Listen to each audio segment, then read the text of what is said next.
হেলথের ক্ষেত্রে মিথুন রাশির যেহেতু নীচভঙ্গ রাজ্যক তৈরি হচ্ছে, রাশির অধিপতি নীচভঙ্গ রাজ্যক তৈরি করবে, হেলথ ওভারঅল কিন্তু ঠিকঠাকই থাকবে বলে আমার মনে হয়। মানে হেলথের ক্ষেত্রে খুব কমপ্লেক্স কিছু হওয়ার সম্ভাবনা একেবারেই নেই। হেলথের ক্ষেত্রে মোটামুটি পজিটিভিটির এক্সপেকটেশন রাখা যেতে পারে।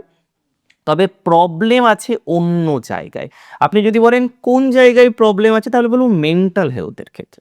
একটু চিন্তা, একটু দুর্ভাবনা, একটু দুশ্চিন্তা বিশেষ করে ১৩ তারিখের পর থেকে বাড়তে পারে। ১৩ই মার্চের পর থেকে আপনার একটু চিন্তা কিন্তু বাড়তে পারে, একটু দুর্ভাবনা কিন্তু বাড়তে পারে।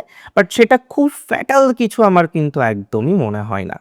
মিথুন রাশির জাতক জাতিকাদের আমি মনে করি যারা মেডিকেল লাইনে আছেন, দেখুন মেডিকেল লাইনে শুধুমাত্র আপনাকে ডক্টর হতে হবে, নট লাইক দ্যাট। অনেকেই আছেন যারা মার্কেটিংয়ে থাকেন, এমআরও।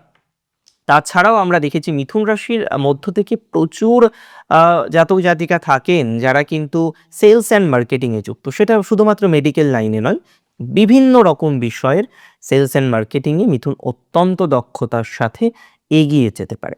এই ধরনের বিষয়েও আমি মনে করি দক্ষতার বিকাশ ঘটবে। এই ধরনের বিষয়েও ডেভেলপমেন্টের জায়গা কিন্তু তৈরি হবে।